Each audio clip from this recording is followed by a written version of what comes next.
Okay, magandang hapon po sa ating lahat at ito panibagong update na naman patungkol po dito sa isang congressman itong si Representative Ngiwi.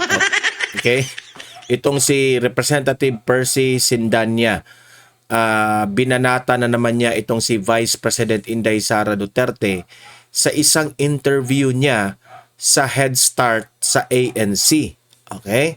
Na alam niyo naman, ina-assume na nila na meron talagang kasalanan itong si VP Sara. At kahit wala silang ebidensya, wala silang mga factual evidence, pero kitang-kita mo dito ang kabayasan nitong mga congressman na ito na sila po ang trabaho nila dyan sa Kamara ay para alamin ang katotohanan patungkol sa aligasyon, akusasyon laban kay BP Sara. Pero kung sumagot siya dito sa mga tanong ng mga reporters, parang ina-assume na nila na nagnakaw talaga si BP Sara. Isang pambubudol na paninira kay BP Sara. Iyan naman talaga ang trabaho nila Siraan ng siraan si BP Sara kasi takot silang mananalo ito sa 2028. Yan po ang una nating ipapakita sa inyo, okay? At pangalawa nating pag-uusapan ay pakinggan po natin itong si Attorney Vic Rodriguez sa kanyang vlog sa Facebook patungkol po sa usaping ekonomiya at itong mga taxes, no, na ginagawa ngayon ng gobyernong Marcos. Sapat pa ba ang mga ginagawa ng administrasyong Marcos? Tama pa ba? Itong pag-handle nila dito sa dinadaan ng crisis ng Pilipinas, tama pa ba ang pamamalakad ni Bongbong Marcos? Kasi bali-balita natin, no? May narinig tayong balita. Stage 4 na raw. Gaano kaya yan katotoo, no? Kasi nagtatanong lang tayo kasi that is yung napapansin natin sa social media that is circulating right now. Hindi ko alam kung totoo yan, pero I don't wanna anong tawag doon? Conclude, no? Kasi sabi nila stage 4 na raw.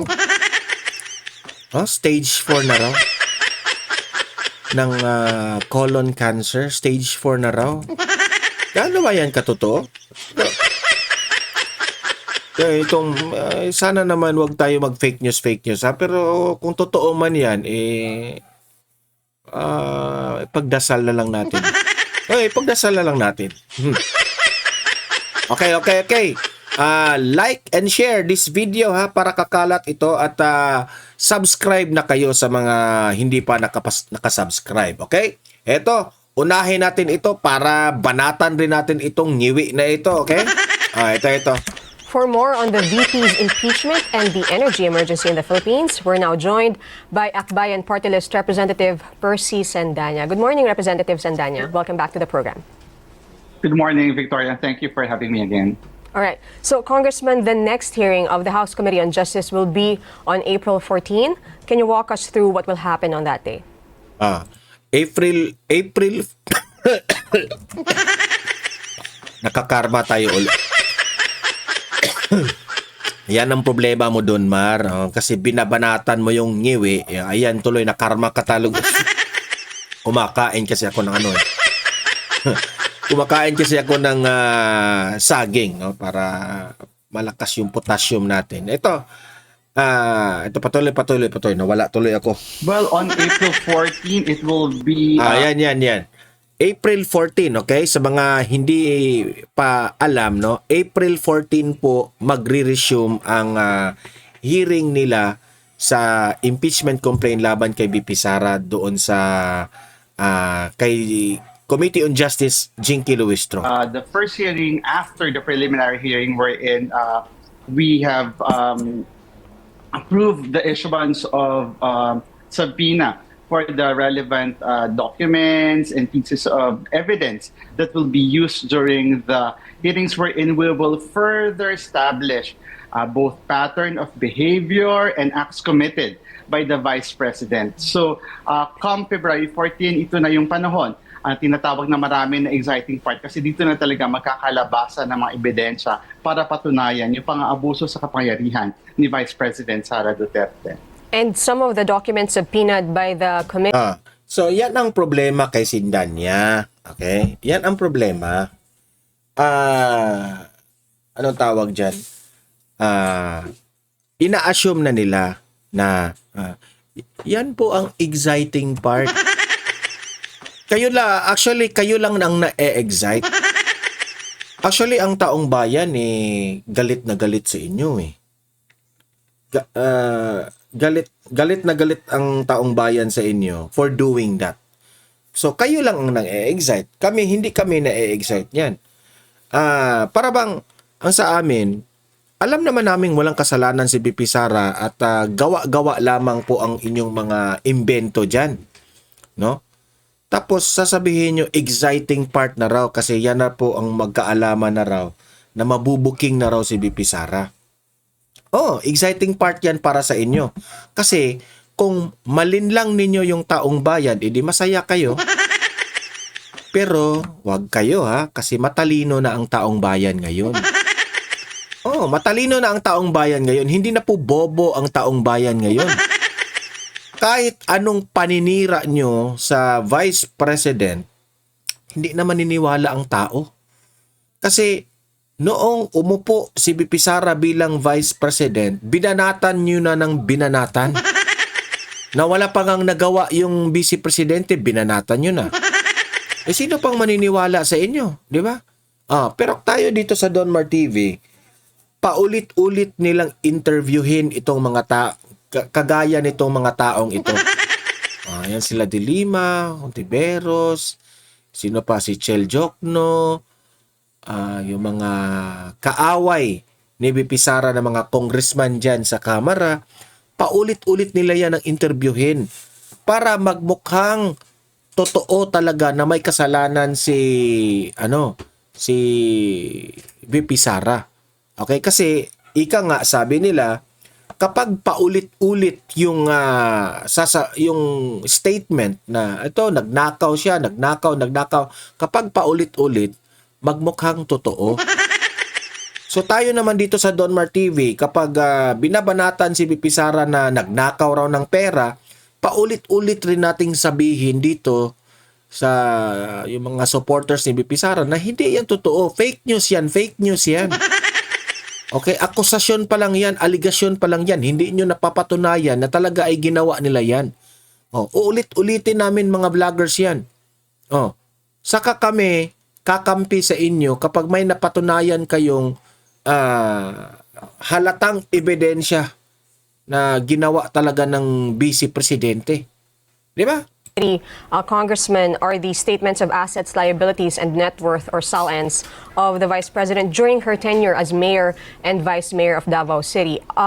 Attorney Michael Poa, her legal counsel, said that he thinks these are irrelevant because the offense must be impeachable offenses and the official must be impeachable officials. And being Vice Mayor and Mayor, these are not impeachable officials. So what's your take on this? Well, these documents, as far as I understand, are very important in establishing a pattern. Mahalaga din yan para makita natin kung paano ba lumobo talaga yung kanilang yaman bilang mga public officials na sumusweldo. Depende doon sa salary grade na meron ng posisyon nila. So that's very critical in establishing a pattern in terms of amassing ill-gotten wealth pagdating dito sa kanyang posisyon ngayon as Vice President. So that's a very important point for comparison, especially given the position that she's holding now. Mm-hmm. And Bicol Saro Party List Representative Terry Redon has previously said that... naniniwala rin kayo kay Terry Redon. Yan si Terry Redon. Let me give you a simple background. Galit yan sa mga Duterte si Terry Redon. Kasi nung panahon ni former President Duterte, nung si Duterte pa yung presidente, sinibak yan si Redon. Okay? Kasi sinibak siya kasi travel ng travel. Nagalit.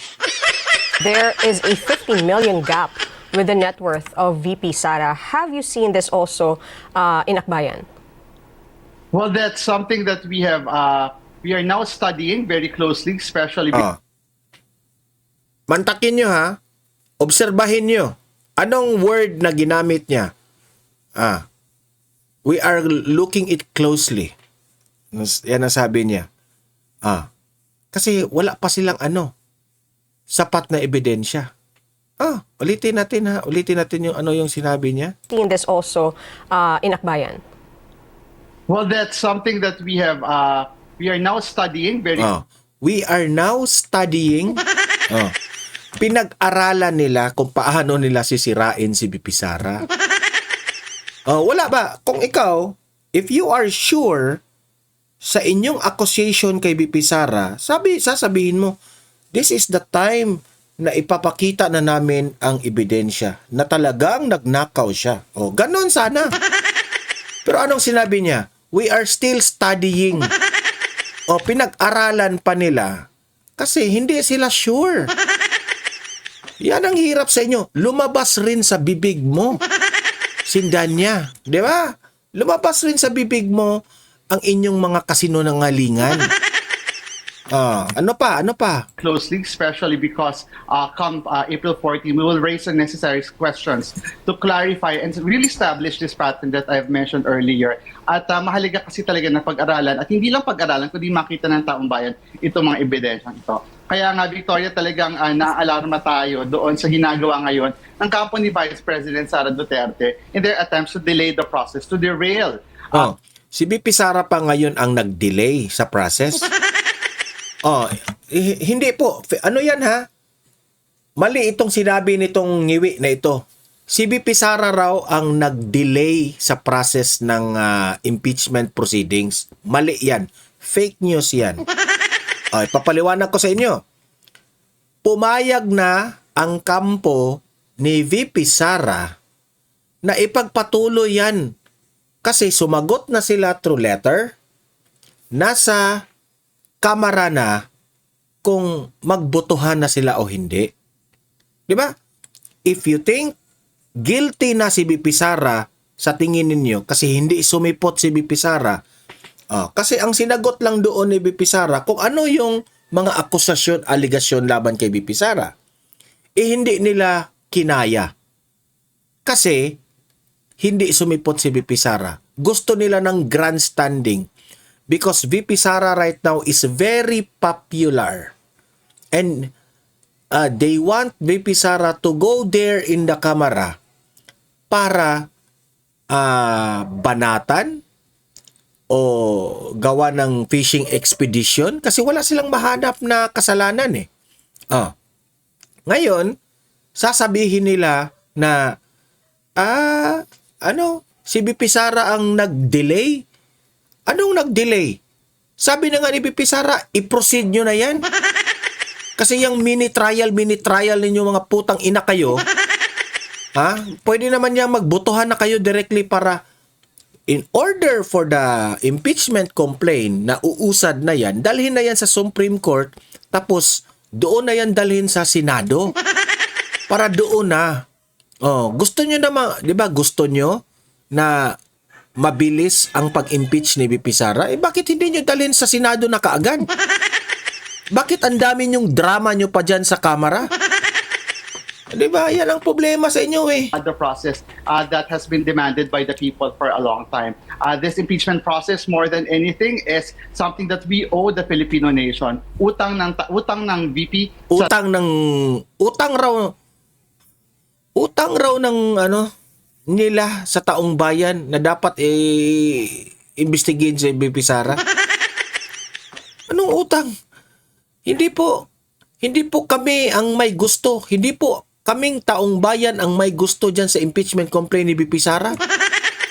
Kung tutuusin pa nga, galit kami dyan eh. Sa mga ginagawa ninyo.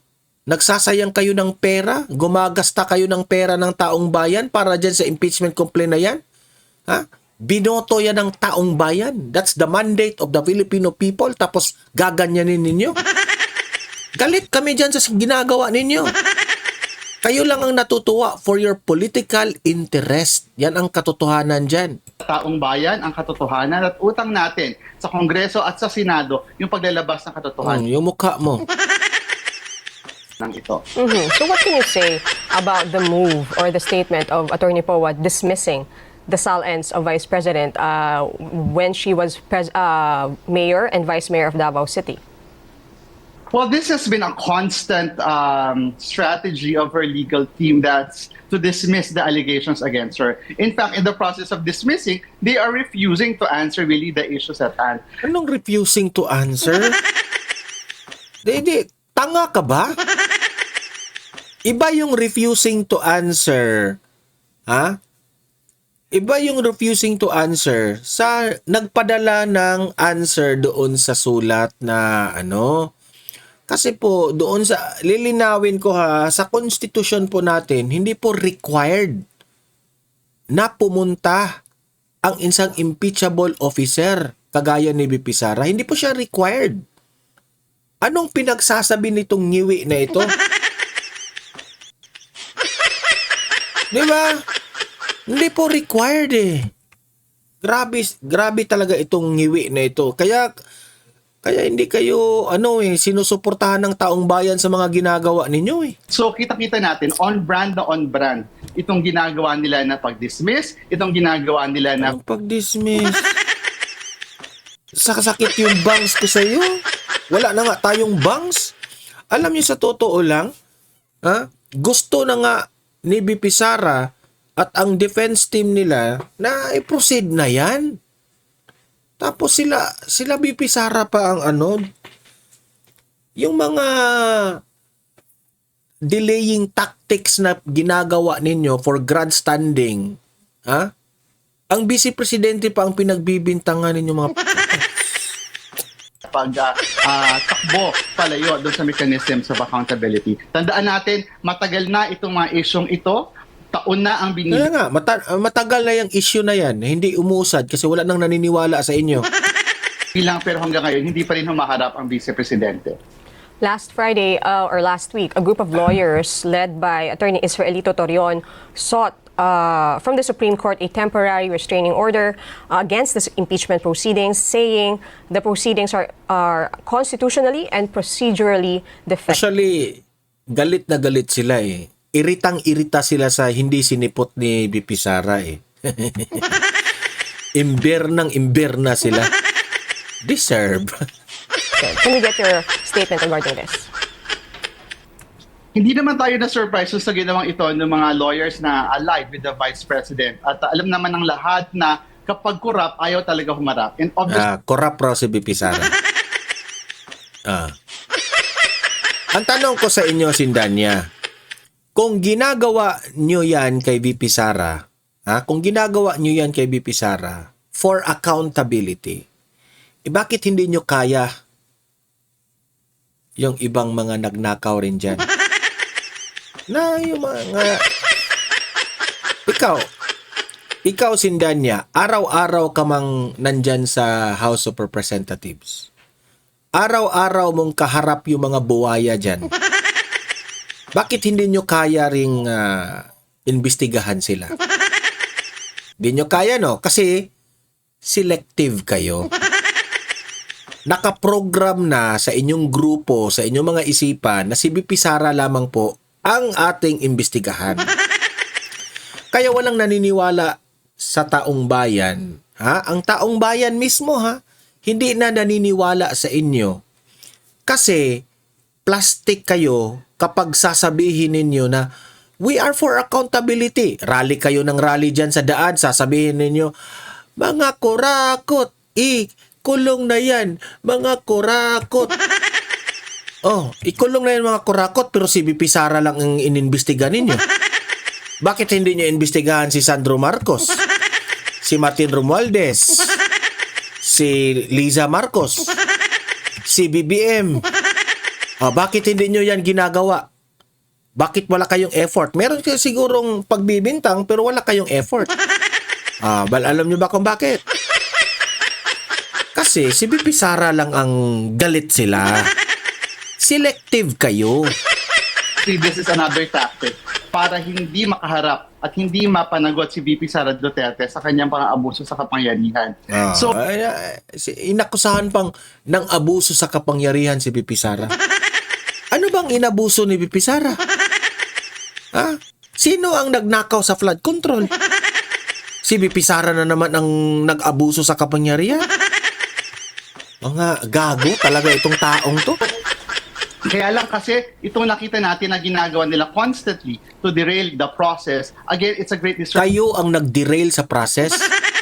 Kasi sobrang drama ninyo. Sabihin nyo yan kay Luistro.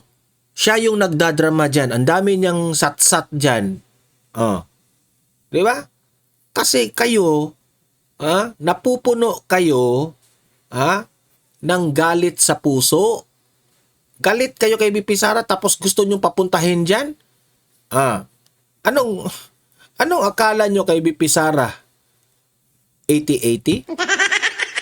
Ano akala nyo kay BP Sara? Bobo? Matalino yung aming vice presidente. Bakit siya pupunta dyan para gigisahin nyo? This is the Filipino people. Naghihintay ang taong bayan ng katotohanan. For years, itong mga questions Naghihintay kami ng katotohanan.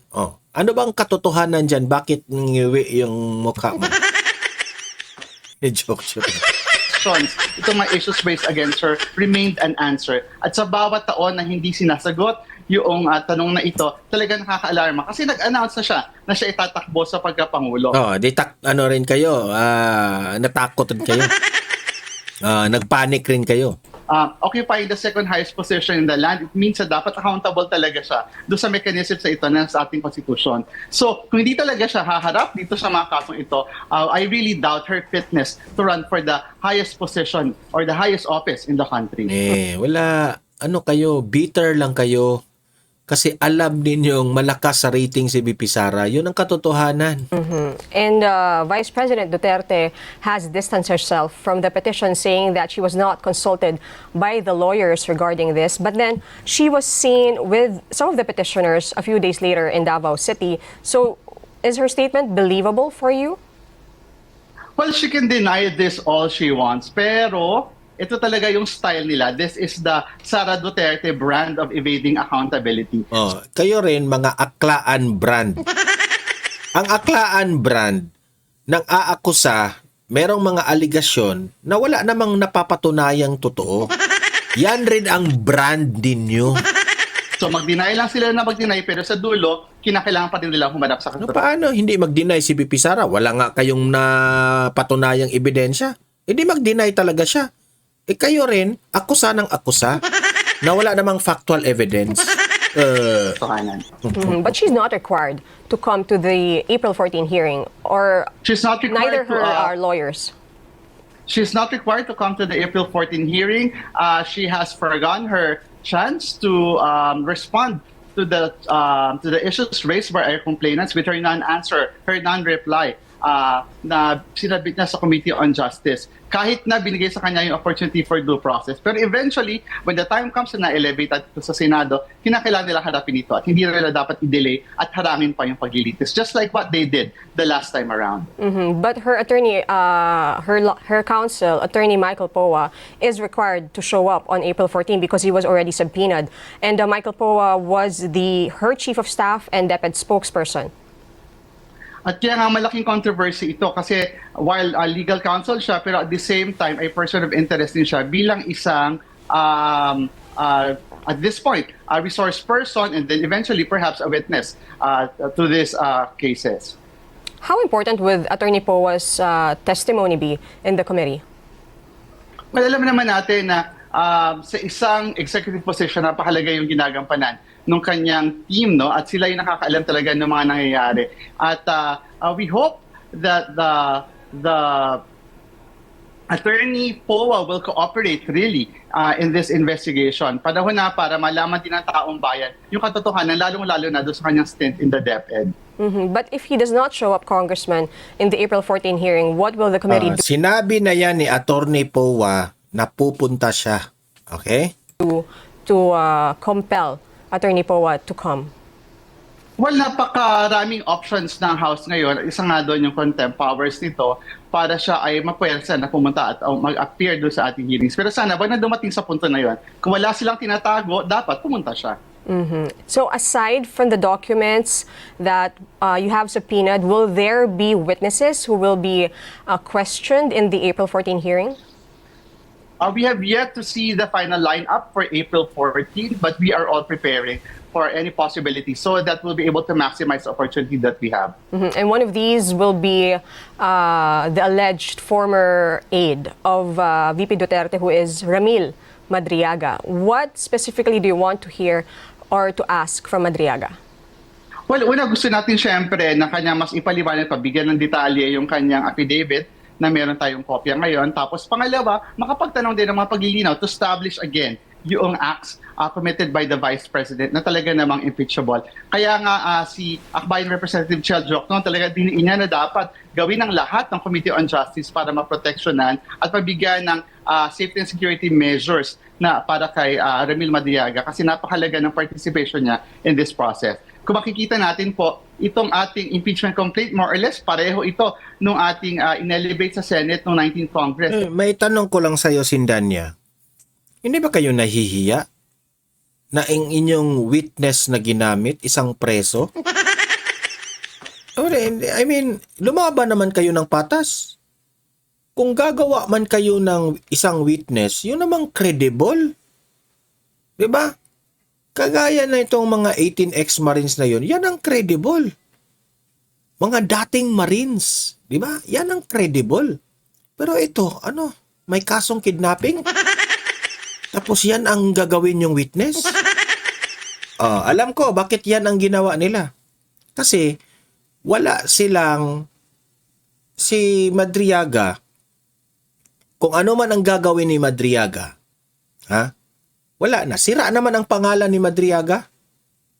Kasi preso yan eh. Wala. Ang tao na madumi na, wala na yang pakialam kung dudumihan pa siya. Di ba? Kasi wala, sa totoo lang, wala mang mawawala dito kay Madriaga kung mapatunayang nagsisinungaling siya. So they are hoping na itong kasinungalingan nila, they are hoping na baka maniniwala. Yung Supreme Court. Kasi yan bias naman talaga yung kamera na yan eh. Talagang poprotektahan nila yan si Madriaga at gawin nila yan state witness. Di ba? With the exception of this evidence of the Madriaga testimony and affidavit. May update na ba, Congressman, kung malilipat ang custody ni Ginoong Madriaga? Sa mga nagtatanong si Madriaga, ito po yung self-confessed bagman di umano ni BP Sara na si Madriaga raw yung nagbibit-bit ng mga bag o mga pera, naghahatid raw siya ng pera ni BP Sara sa mga drug syndicates, mga corruption raw. Kapanipaniwala ba? Madriaga sa House of Representatives para doon sa mga pagdinig. Wala pang update sa ngayon pero malinaw yung motion ni Congressman Chel Jokno. That is to beef up yung security at protection para sa ating witness. Vice President Duterte has also said that the hearings being conducted in the House are fishing expeditions against her. What can you say about this? Again, this is classic evasion. Ito na naman ay yung pag-iwas nila at May pa-classic-classic kapag ngiwi ka. sa tinatawag nila ng kung ano-ano yung isang proseso na accountability na enshrined sa Constitution. Noong nakaraang Kongreso, noong 19th Congress, sabi nila walang due process. Ngayon, binibigyan sila step by step by the letter of both the Constitution and the House rules and the decision of the Supreme Court. And yet, she refuses to cooperate. Hindi. Refuses to cooperate? Fake news na naman tong ngiwi na ito, Alam niyo sa totoo lang, sinagot na po kayo ng letter. Ano pa bang gusto ninyo? Hindi, wala naman sa konstitusyon nakalagay, wala sa konstitusyon nakalagay na required pupunta doon ang impeachable officer So anong gusto nyo?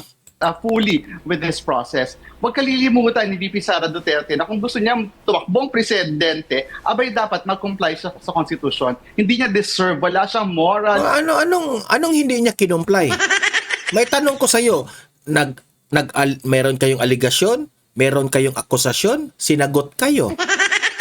Bakit nakalagay ba sa konstitusyon natin na kailangan siyang pumunta doon? Wala. Ikaw, fake news kang ngiwi ka. Wala ka na talagang... Ay, nako. Ewan ko na lang. Booking kasi sila eh. Wala, sa argumento, kahit lahat ng mga congressman dyan, didibatihan ko pa yung lahat. Oh, di naman, wala sila. Actually, palusot na lang. Kasi kung talagang pagbabasihan natin ang rules of impeachment, ang konstitusyon pa natin, hindi sila tumutupad. Tinutupad ni BP Sara lahat ang na mga rules at sa konstitusyon natin. Sila lang ang mga magagaling na mga attorney at lawyers yung ni BP Sara. Tapos diba, i-small mo yung wag nyong sa Bisaya pa ito yung sa Bisaya pa, ayaw mi kwai og kaalam. Sa Tagalog niyan siguro, wag nyo kunin yung aming nalalaman. Okay? Eto, punta na tayo dito kay Attorney Vic Rodriguez. Ito, tama pa ba itong ginagawa ng Administrasyong Marcos sa crisis na ito? Ito, panoorin natin itong si Attorney Vic. Tax-free na sahod o tax-free ang sahod at blow bagets. Alam ko pong maraming naghahanda. Unahin ko muna siguro para public service muna tayo sa kapakanan ng mga babiyahe, kung di man po nakalarga na, yung aalis pa lang o kaya ay yung bukas po na may nagpaplanong aalis. Blow bagets, ito pong blow bagets, ito po yung pinaiksi at ginawang catchy na paalaala o reminder sa lahat po ng babiyahe. Isa-isahin po natin para po ang layunin po nito ay yung safety ninyo at yung safety ng mga makakasabay ninyo sa lansangan, makaiwas po tayo sa disgrasya ngayong Holy Week. Blow bagets, yung biho muna, yung mga babiyahe, blow bagets, yung B, yung battery.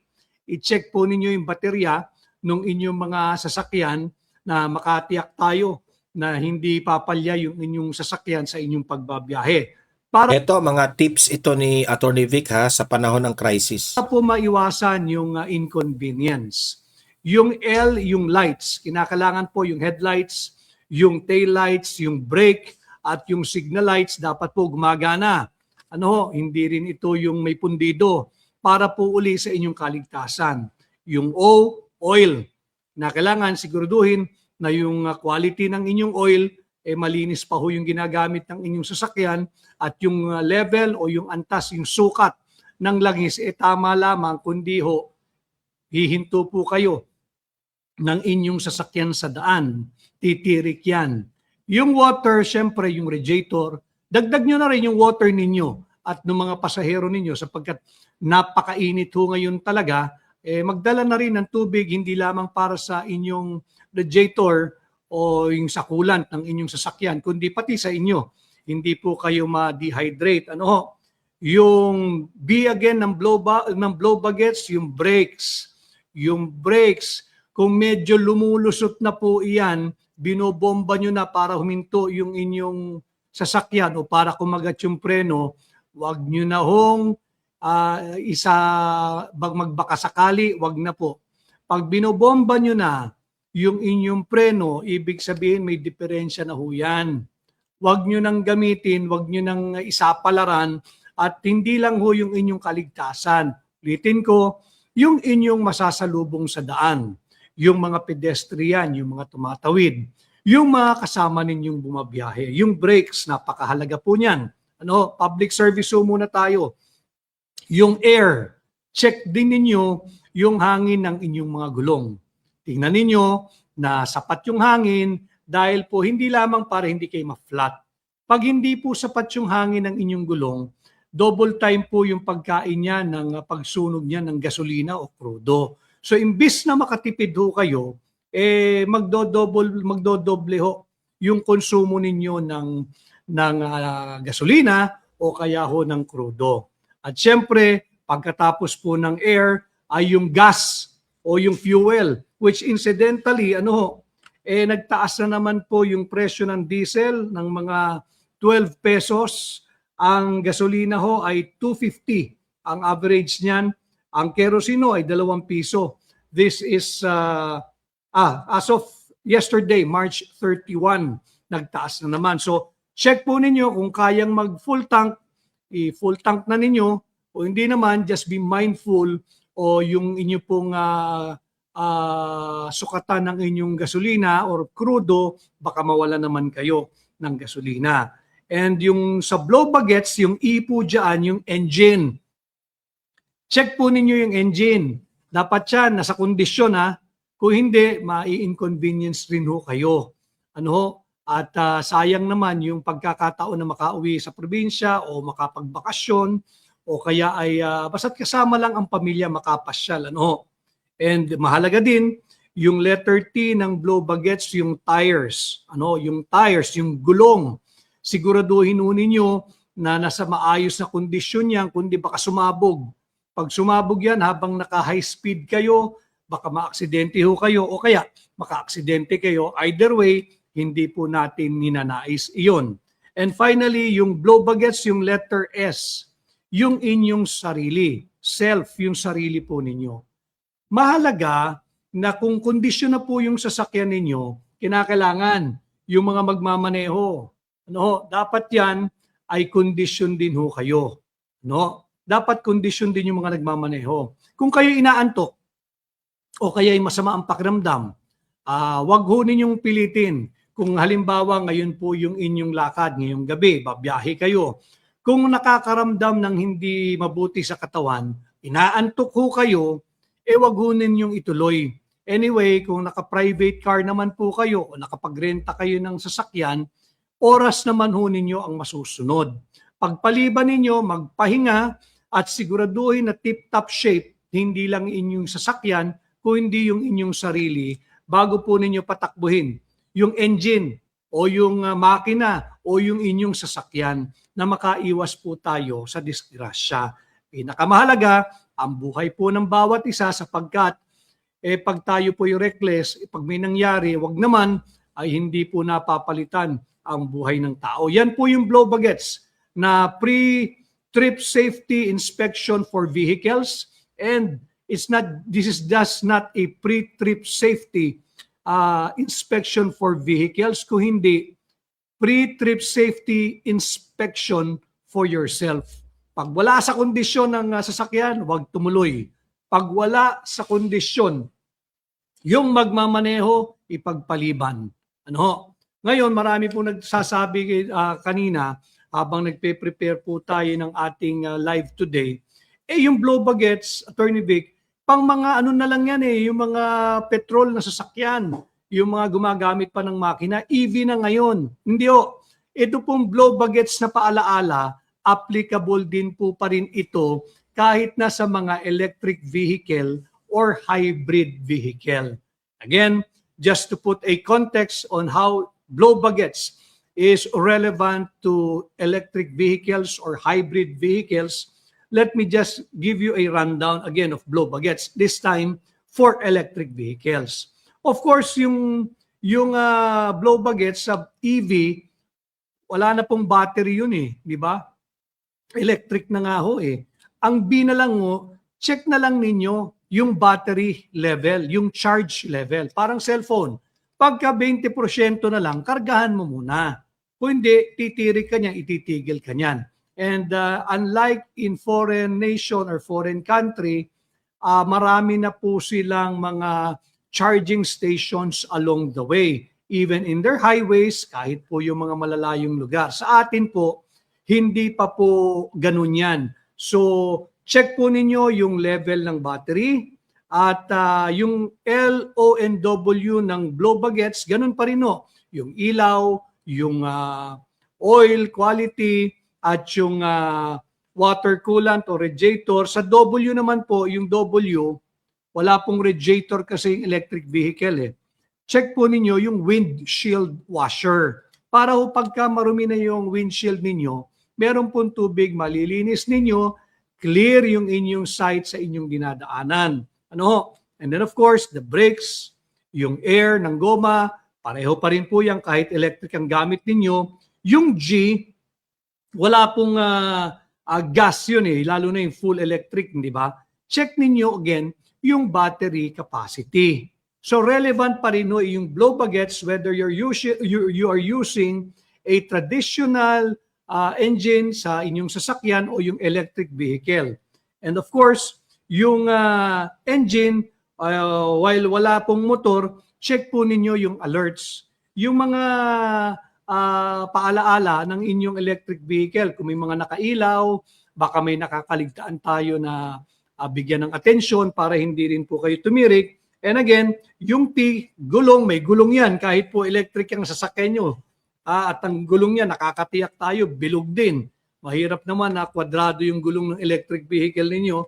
And most importantly, yung S, yung self, yung sarili. So yan, blow baguettes, mag-iingat po. Sana po ay lahat tayo ay magkaroon ng meaningful observance of the Holy Week, and may we all have a safe travel papunta at pauwi sa ating destinasyon. Ganon din no ngayon, habang tayo po ay nagla-live, marami pong salamat sa lahat ng nagpaintulot sa akin na samahan kayo kung ano man po ang inyong ginagawa. So tapos po tayo sa ating blow baguettes. Alam kong lahat po ay naghahanda na, nagmamadali sa mga destinasyon natin. Kaya inuna ko po muna yung public service natin, yung blow baguettes. Sa lahat po ng babiyahe, siguraduhin, hindi lamang ang sasakyan ang nasa kondisyon, kung hindi, ang isipan, ang katawan, ang kalusugan ng magmamaneho.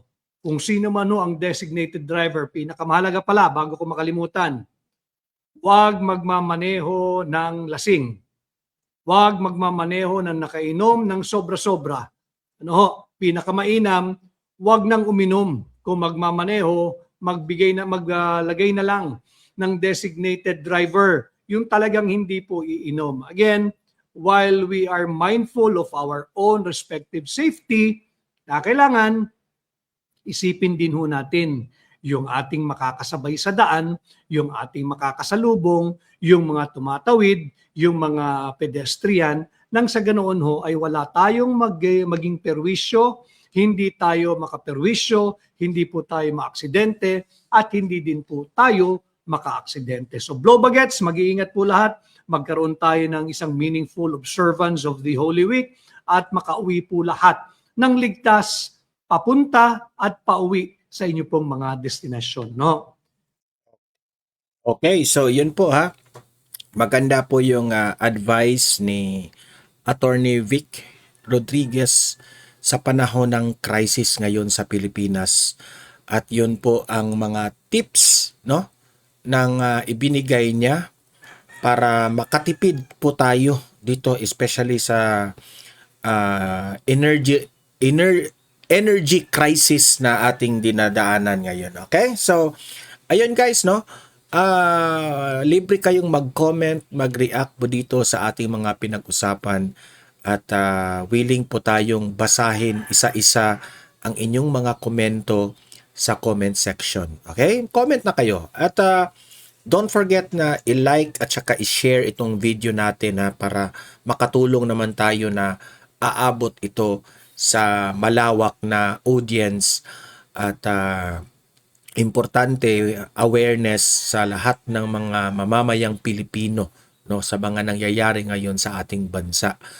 At sa mga hindi pa nakasubscribe sa akin, no, nakakatulong po sa channel na ito na mag-subscribe kayo. At the same time, nakakatulong rin kami sa inyo na mabigyan po kayo ng mga update information sa mga nangyayari. Okay? Libre lang yan ang mag-subscribe, walang bayad yan. Okay? So, see you in my next video. Have a great day, have a great night. God bless po sa ating lahat. Mabuhay ang Pilipinas and God save the Philippines. Bye-bye! God must be dead, God must be dead. You must be dead, God must be dead, God must be dead, must be dead. Satan man, ito na laging nakaabang.